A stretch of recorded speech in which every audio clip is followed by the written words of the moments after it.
darkness, my old friend. I've come to talk with you again about a vision softly creeping, left its seeds while I was sleeping, and the vision that was planted in my brain still remains within the sound of silence. And restless dreams I walked alone, narrow streets of cobblestone, neath the halo of a street lamp. I turned my collar to the cold and damp, and my eyes were stabbed by the flash of a neon light that split the night and touched the sounds of silence. In naked light I saw 10,000 people, maybe more, people talking without speaking, people hearing without listening, people writing songs that voices never shared. No one dared disturb the sound of silence. Fools, I said, you do not know. Silence like a cancer grows. Hear my words that I might teach you. Feel my arms that I might reach you. But my words, like silent raindrops, fell and echoed in the wells of silence.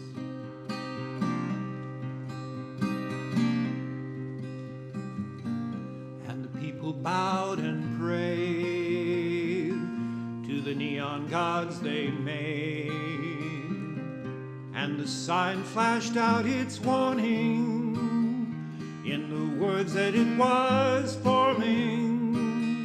And the sign said the words of the prophet are written on the subway walls and tenement halls, and whisper in the sound of silence.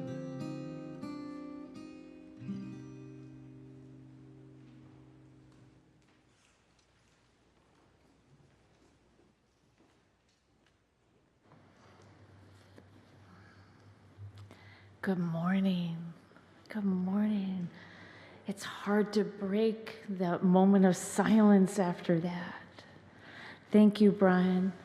Thank you. Good morning and welcome to First Unitarian Church of Pittsburgh. It is Sunday, March 26th of 2023. I am the Reverend Dr. Kate R. Walker, and I am truly honored and privileged to serve as the minister of this beloved community. For those with visual disability, I am a 60-year-old white female with a light brown hair and a pixie cut. I wear glasses. I'm wearing a black clergy robe with a religious stole. And you are all welcome here. You are so welcome here.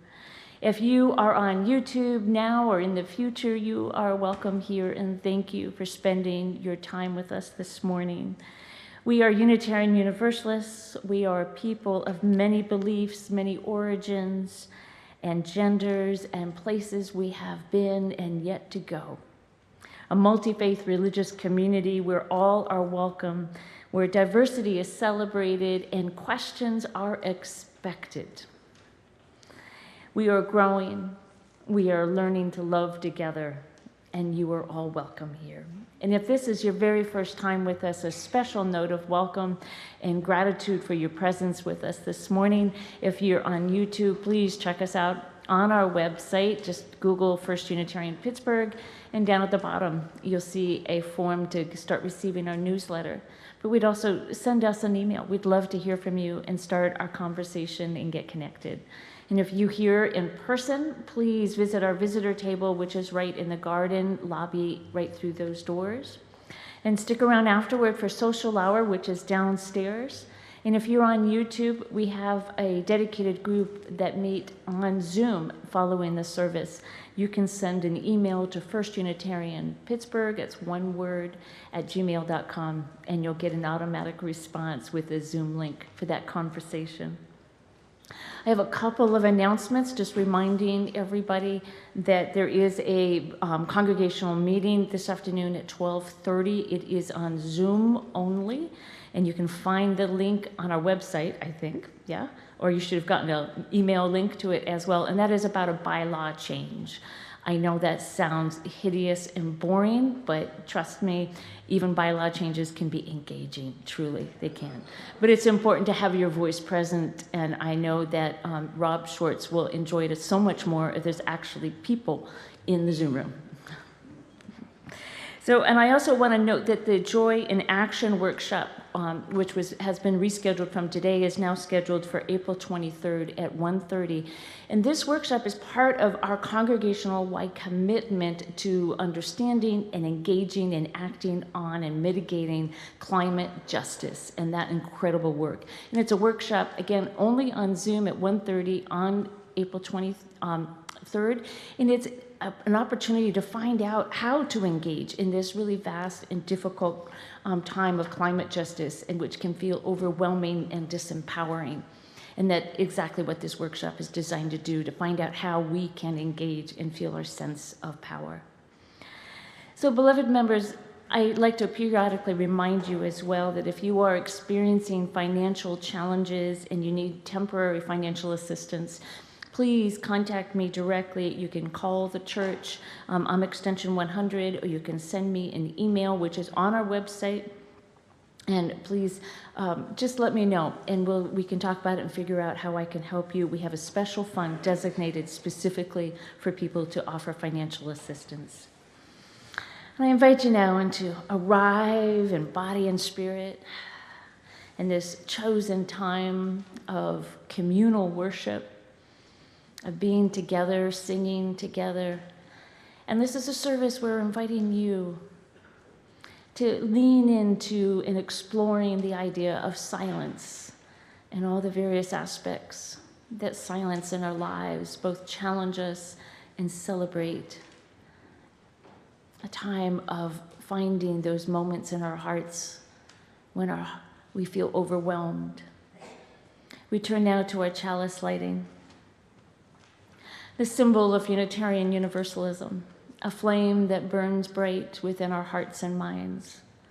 Two circles that remind us of our Unitarian and our Universalist heritage and our faith, our theology. May it call you today into finding places within our hearts when our voices have been too silent, or perhaps the moments when our own voices need to be silent, or when we need to enter into places of silence. May this be a time of love, connection, and a few moments of silence. I invite you to stand as you're able for opening hymn 286, A Core of Silence. And the hymn leaders are going to sing the first verse, because this is a new hymn for us, and then we'll join in on the second and third.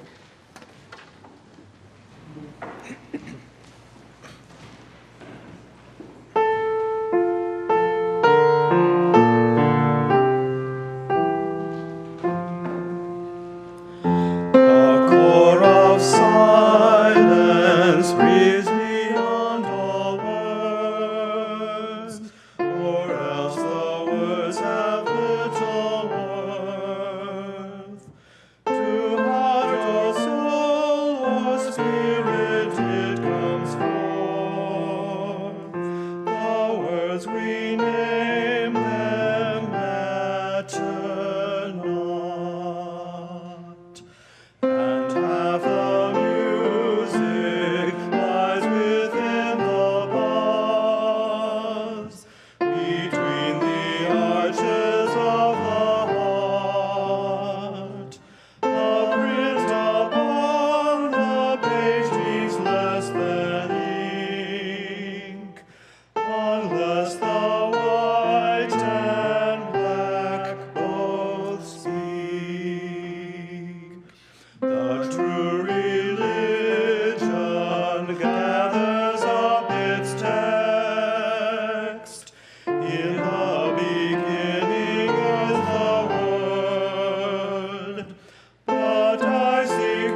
There was a man who went in search of God.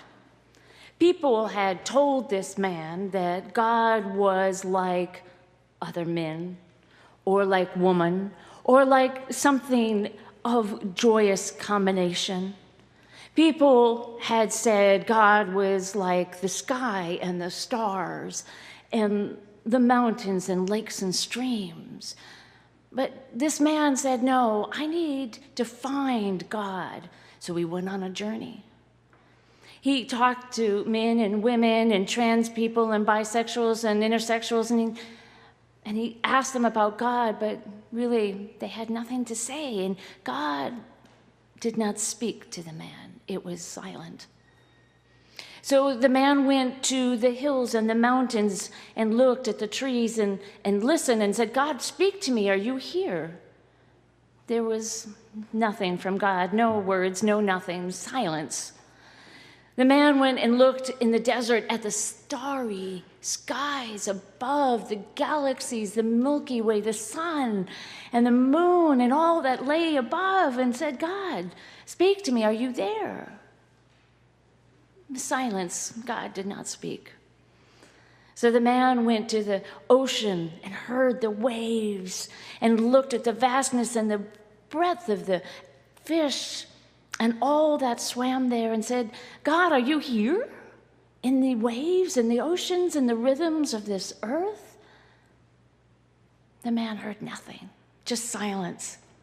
The man just sat there and thought, okay, if man is not God and woman and people, humans are not really about God. God says nothing. If it's not in the trees and the mountains and the lakes and not in the stars, God, where are you? Are you in the wind, perhaps? And the man listened to the wind.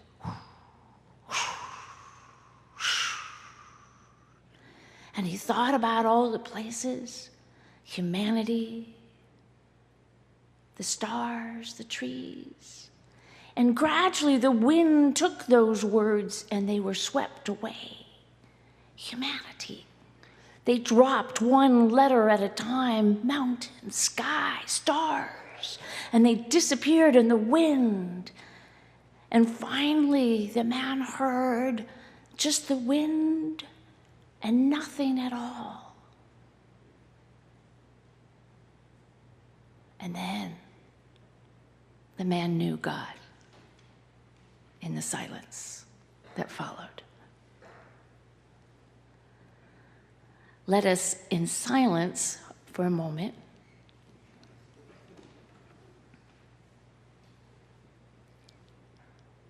send our children out now with our voices. The words are in our program.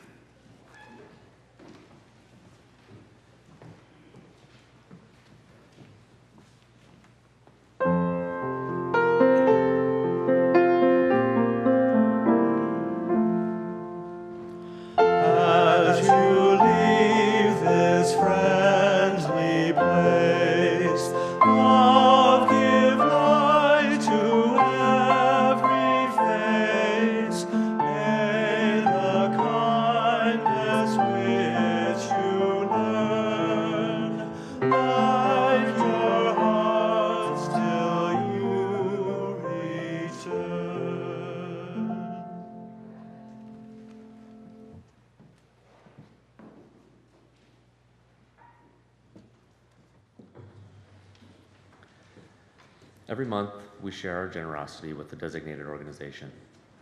This month, it is Reading Ready Pittsburgh. All donations are shared 50-50 with this organization, unless otherwise designated.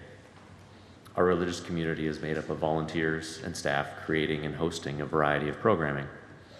We rely on your financial support. In addition to the collection plate, you may donate by texting GIVE to 412-435-1050 and following directions. Please check the end of the order of service for more instructions.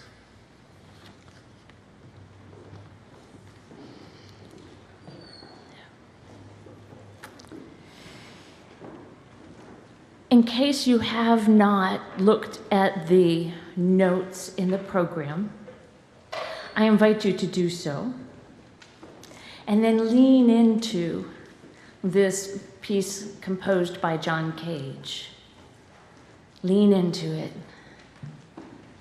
and be at peace.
Thank you, Ella. And I offer a note of a no pun intended, a note of apology for those with visual disabilities, to assume you could read the order of service, which explained that the John Cage piece is 4:33 of silence, 4 minutes and 33 seconds of silence. And I'll talk more about what John Cage was doing in my sermon. Oh, my beloved community. Each time I talk with one of you over a cup of tea or email or Zoom, and I hear more of your stories, and I know you carry so many celebrations, birthdays and babies and health, and I know you also carry deep pain with illness and death, worries about family members and friends. And today we are grieving the loss of longtime beloved member Gordon Lewis, who passed away. He was with family in March 14th. Gordon died. I understand he had moved down to North Carolina to be with his family. And I am in conversation with his son about doing a celebration of life in May, and I'll confirm that with you shortly. And also, we'll be celebrating the life of Mary Costellos, who died last June. Her memorial is on April 22nd at 1 p.m. right here. I invite you to please join us. Mary Costellos was, of course, one of our ushers and one of our gardeners. She was a quiet one, but a strong presence in our community. And I'm looking forward to hearing more about her life from each of you. We hold them in our hearts. And we also hold today the people of Mississippi and the tornadoes and horrible winds that happened on Friday. For all of your joys and all of your sorrows that remain silent within the sanctuary of your hearts, I hope you remember that none of us journey alone. We need only turn to one another to find connection, solace, love, and compassion. I invite you now to join me in a few moments of personal prayer, of meditation. And I want to invite you, as we explore silence, into a Zen meditation practice that's very, very simple. I have found it enormously helpful with puppy brain, right? That won't stay put, our thoughts. And so I invite you, the Zen practice is simply to count your breath. Just breathe normally, but on your first breath, 1, and you exhale 2, and inhale on 3 and 4, and just go to 10, just 10, and start again. And this helps train the brain a little bit to focus. And if you lose count, say between 3 and 4, do not be harsh with judgment upon yourself. Just go back to 1. No judgment, just go back to 1. It's a training, and we start to build up the capacity to focus more and more. So I invite you just a little bit of extended time of that kind of focusing of our mind and our body in stillness and quiet.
Spirit of life, feel the beating of our heart, the pulsing of our blood, the breath passing through our lungs. May we feel gratitude, gratitude for all we have, our beloved bodies to be celebrated, the joyous capacity to be alive. Great Spirit of love, guide us in our actions and our words and our deeds, that we turn love into compassion and justice for all, that we create a world of liberation where all know they are loved, where they are beautiful, they know that they are respected and seen and heard. Spirit of the holy, that which we hold as most precious in life, be with us in our pain and our solace and our grief. Be with us when our hearts break again and again, and help us mend. Spirit of community, give us resilience, guidance when our steps falter. Guide us when we cannot see the horizon anymore. Take our hand and remind us we are not alone. For all that are in pain, we are with you. For all that are celebrating, we celebrate with you in joyous moments, reminding us of our gratitude for life itself. Ashe, Amen. Blessed be.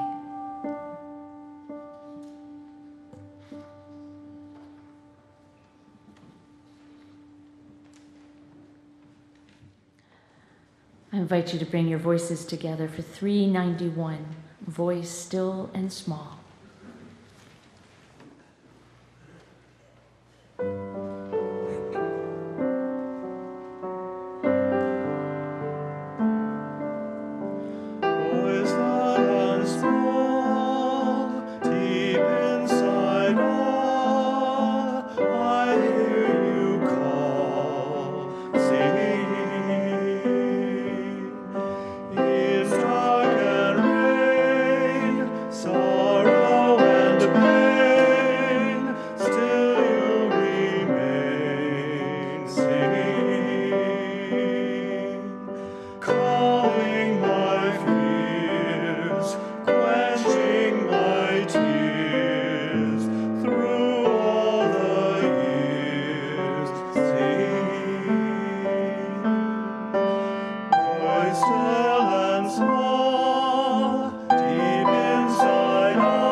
Can you hear the room?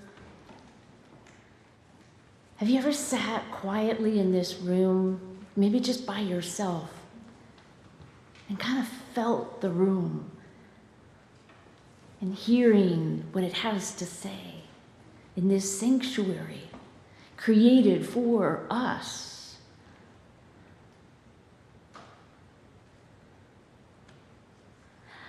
I frequently through the week pass through here and I'll pause. Sometimes I break out in song. It calls to me, some song, and it's such beautiful acoustics. And sometimes I just stand or sit quietly. And I hear the voices. Okay, not the voices, the voices. And I think about Benjamin Bakewell. We should be having a Benjamin Bakewell celebration day.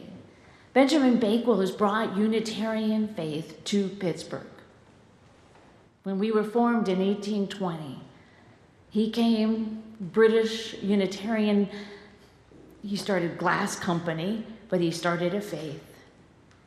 There were fits and starts through the 19th century, but the threads, the voices were maintained.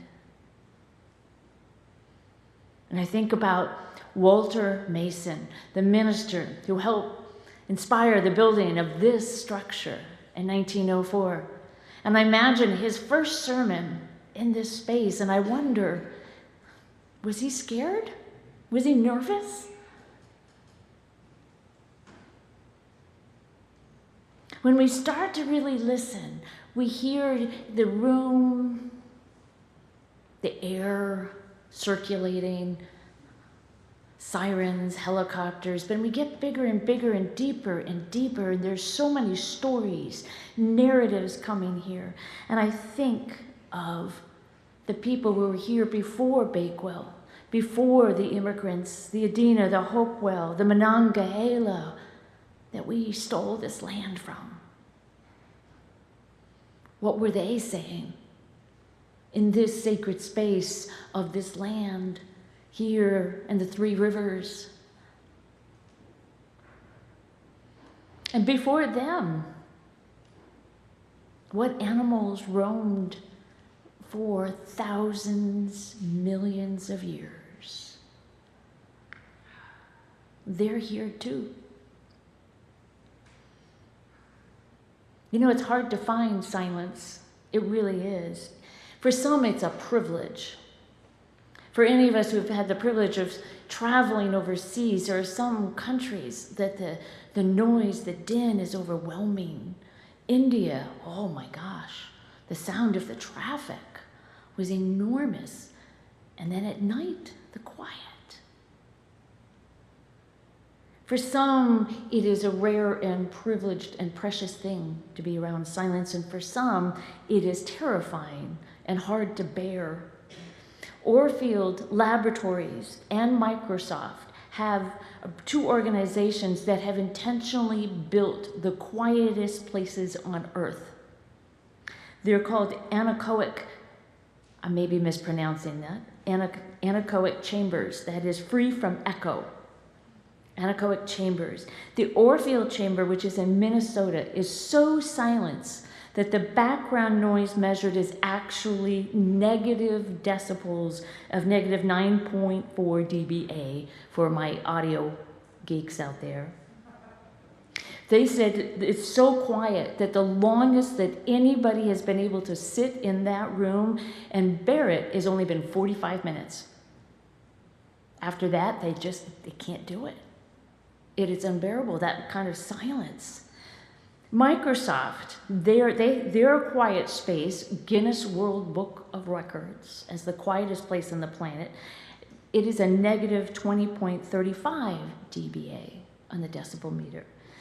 And according to Hunja Gopal, who is the engineer and speech and hearing scientist, principal designer of this space, he says, as soon as one enters the room, one immediately feels a strange and unique sensation that is hard to describe. Most people find the absence of sound deafening. They feel a sense of fullness in the ears or some ringing. Very faint sounds are clearly audible because the ambient noise is exceptionally low. He says when you turn your head, you can hear that motion. You can hear yourself breathing, and it sounds somewhat loud.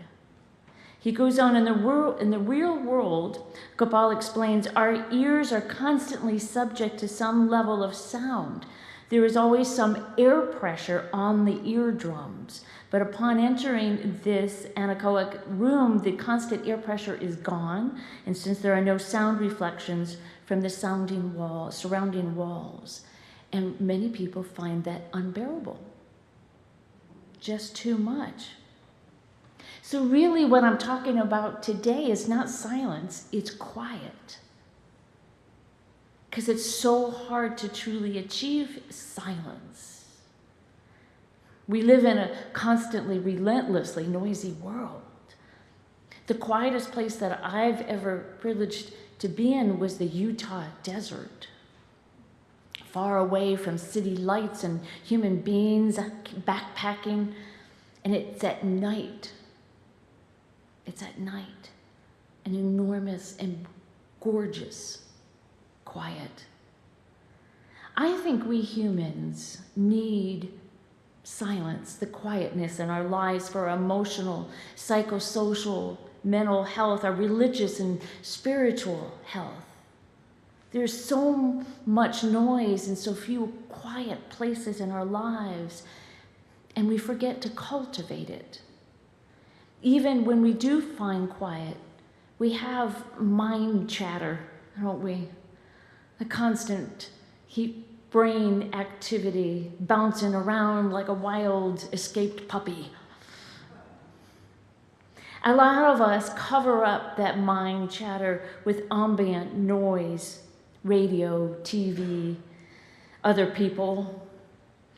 So uncomfortable with the quiet that it's perceived as emptiness, and we want to fill it up with something. We're so conflicted by the need for silence and our addiction to noise that there was a very popular movie in 2019. It was a horror movie called The Silence, about deadly creatures who hunt by sound. I have not seen it because I don't like horror movies. There's enough in this world that keeps me and my adrenaline level going, but it was very popular and highly reviewed as a really brilliant movie for those of you who want to go check it out. I am sensitive to noise, particularly loud noise. A few of you know that I am actually hard of hearing. I am completely deaf in my left ear. And it's from the age of 5. I had the mumps. My parents had me scheduled for the vaccine. My little body didn't wait.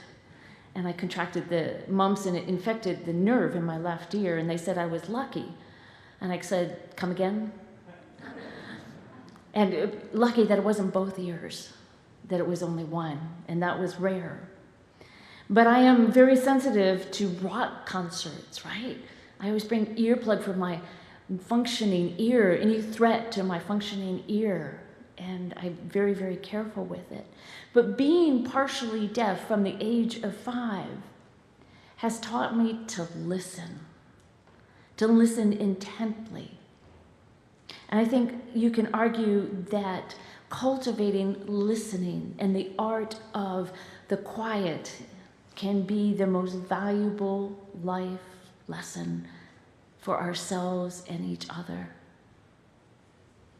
Strengthening my skills in listening when I was a child, and as I grew to accommodate my hearing loss, I found there were 2 albums that my father brought home that I really, really loved. One of them was an album with just sound effects, elevator doors opening and closing, doors, any planes, trains, automobiles, all sorts of sound effects. And as a child, I loved trying to figure out what they are and identifying them. Footsteps, raindrops, water.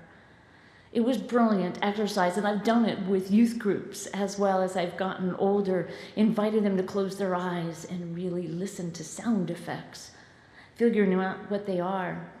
The other album that really helped me learn to listen through such a joyous way was an album that came out in 1966. It was called The In Sound from the Way Out.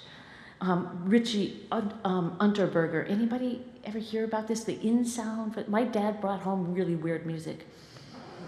It was 1966. This was a cutting-edge experimental pop music album before electronic music was really the industry it is today. And it was very quirky and it was goofy. It had animal sounds mixed with computer and synthesized songs, pops and swirls, with kind of creating this audio narrative of story through sounds. You can get it on iPlayer on Apple Music. It's just a goof and it's fun, and it was perfect for my young imagination. Start using sound to create story, to create narrative, and to play with it. And it brought me into deep listening. So when Ellen offered to play John Cage's 433, I jumped at it.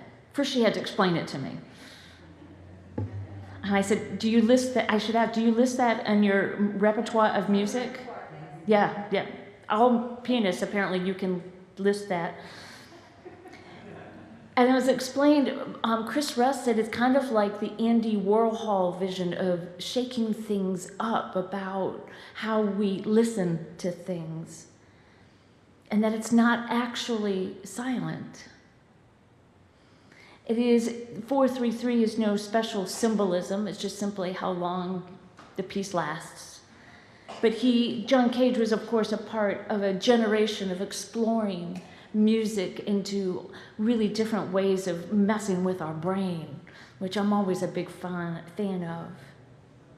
As I grew and matured emotionally and theologically, I found the Benedictines' practice of listening with the ear of the heart deeply moving for me. When one is dedicated to the monastic life, perhaps the greatest strength of the Benedictines is to really cultivate listening with the ear of the heart. Listening is felt as the supreme act of hospitality. Listening honors, affirms the humanity in the other.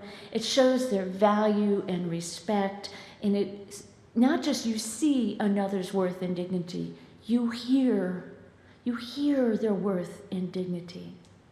What an extraordinary gift to give to somebody. There's a story that came from Joan Chittister, who's of the Benedictine house up in Erie. She talks about a young couple with their 4-year-old who go into a restaurant, and the waitress comes up to take their order, and she's of the generation of waitresses that can't be fazed. They're just there patiently ready to take your order and ease you into discovering what you want. And she took the parents' order with all of their substitutions and their particularities, and then she turned to the 4-year-old and said, "What would you like?" And he built up this kind of energy and blurted out, "A hot dog." And the parents immediately said in unison, "No hot dog. No, he will have the grilled cheese with vegetables." And the waitress, not looking at the parents, simply said to him, "And what would you like with your hot dog?" And he looked at his parents and at her, and he looked kind of energized, and he said, "I would like a side of pickles and a lot of ketchup and a glass of milk." And she said, coming right up and not looking at the parents at all, simply walked away. And the little boy looked at his parents and he said, did you see that? She thinks I'm real. She thinks I'm real. That's what listening does for one another. It means we're real to one another. What an extraordinary gift to give to a child, but to give to a senior who's feeling invisible, to somebody with disabilities who's feeling invisible, not just seen but heard. What an extraordinary gift. And our strong, ableist-oriented culture. It's easy to think that somebody with a hearing loss, either partially or completely, is not whole somehow, that they can't fully participate in life. But yet in the fall of 2021, millions of viewers watched in awe as a deaf dancer competed in the British television show of Strictly Come Dancing. Deaf Rose Aileen Ellis performed a piece that she helped choreograph. It was gorgeous, her grace, but in this particular piece, partway through the dance performance, the music cut out completely. And everybody was just in shock because they suddenly understood her world as she was dancing and what she was hearing. What an extraordinary testimony to what people can do with their bodies and feeling the rhythm of music. She won that competition. Absolutely, she won it. And nobody thought she didn't deserve it.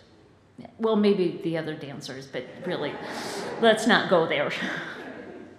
There's also a Scottish professional percussionist and musician, Evelyn Glennie, that Ellen let me know about. Evelyn Glennie has been deaf since the age of 12, but she is a top-notch professional musician and percussionist who regularly performs barefoot.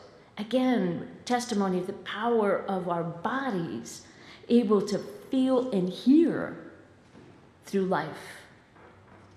But of course, in order to listen, sometimes we need to not speak. Yeah. There's a story from Finland about a man who decided to become a monk, committed himself to the monastery, and he took a vow of silence. But the deal was every 5 years, he would have an appointment with the abbot where he could speak, and then back to a vow of silence. So after the first 5 years, he was invited to go speak with the abbot, and the abbot said, "What would you like to say?" And the monk said, "Well, I had some time at first contemplating the Trinity, but I think I got it. I've learned to accept it, and I've gotten used to the 4 a.m. waking, but that was tough at first, but I've gotten used to it." And the abbot said, "Would you like to say anything else?" And the monk said, just shook his head. That was it. "Okay," said the abbot, "I'll see you in 5 years." 5 years passed, monk came back, sat before the abbot, and the abbot said, "What would you like to say?" And the monk said, "Well, I've been struggling with the teachings of the catechism, but I think I've learned to accept them and understand them and see their wisdom, and frankly getting used to the gruel every morning, but I'm okay with that now." And the abbot said, "Anything else?" And the monk said, just shook his head. "Okay then," said the abbot, "we'll see you in 5 years." 5 years passed, monk is sitting there again. The abbot says, "What would you like to say?" And the monk said, "Well, I think I understand the beauty of divine grace. I think that's really, really lovely. And it did take me a while, but I am now used to sleeping on the hard floor." "Okay," said the abbot. "Anything else?" And the monk said, "Yes, I'm leaving." And the abbot said, "It's about time. All you've done is complain since you got here."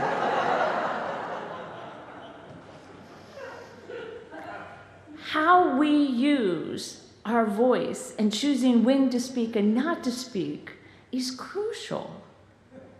Because not speaking has been used as a weapon, as a tool of oppression by tyrants. Shows us the high value we place on free speech. Not speaking can cause great harm. Imagine the days of slavery, when the slaves had no voice at all, no voice whatsoever. And when we don't speak up in the face of oppression of others, when we remain silent, it can mean death for others. when not speaking is in a healthy place, when we use it wisely. And this is particularly applicable, I want to say, to the more of the white supremacy culture that is so predominant with the patriarchal hierarchy, where the white cis male gendered voice is so dominant. I think it's important, particularly for all white people, but particularly for my brotherhood out there, to know when to be silent, to decenter ourselves, and let people who are marginalized communities find their voice. When we listen intently with the ear of our heart, we choose our words more carefully, tenderly, intentionally, and paying attention to the space that we may be taking up. Not speaking and leaning into the silence creates space for possibilities. Emptiness allows for answers and new questions, questions we may not even have imagined. How many of you have ever had somebody ask you a question, but they don't pause to give you a chance to answer it? Have we ever done that ourselves? Yeah, possibly. We get eager.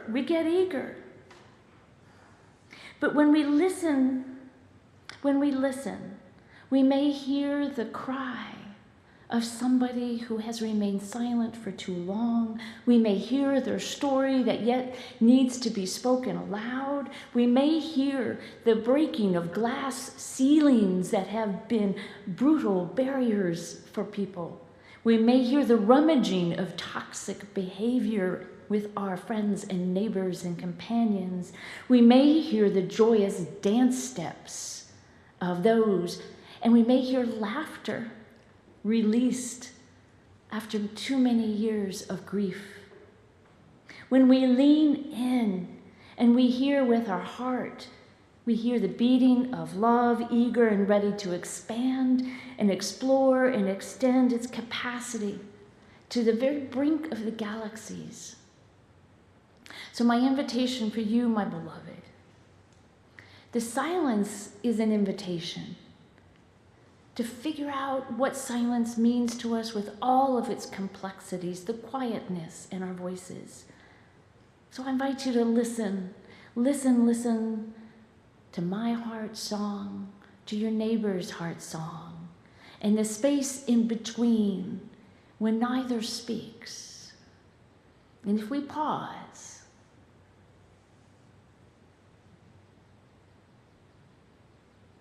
we will hear one another into existence. What a place to celebrate together. Amen. Our closing hymn is an African American spiritual hush. It's a reminder to listen to the call of those who are in need, a call to seek freedom, a call when God's voice is urging us on into a place of strength and resilience.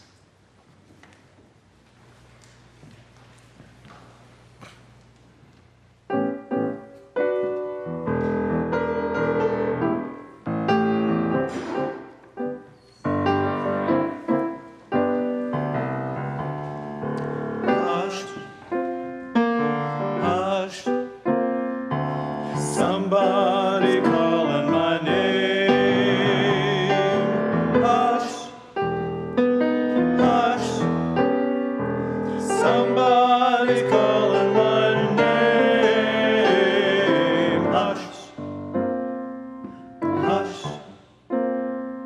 Somebody's calling my name. Oh my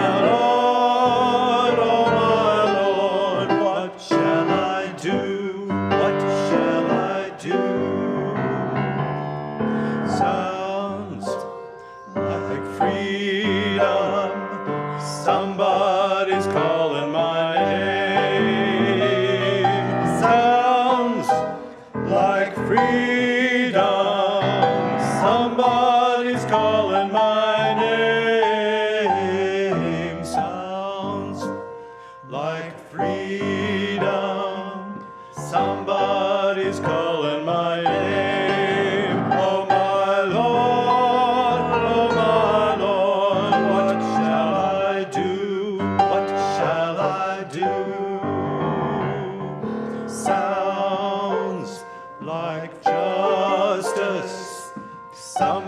Somebody's calling my name.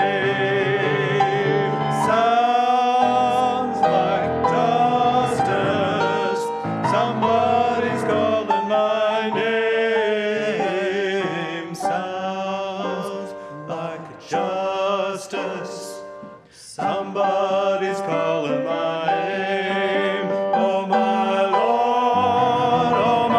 Lord, what shall I do? What shall I do?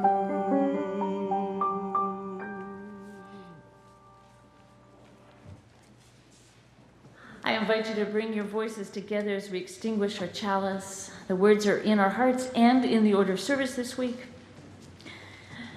We extinguish this flame, but not the light of truth, the warmth of community, or the fire of commitment. These we carry in our hearts until we come together again. My benediction, my beloved.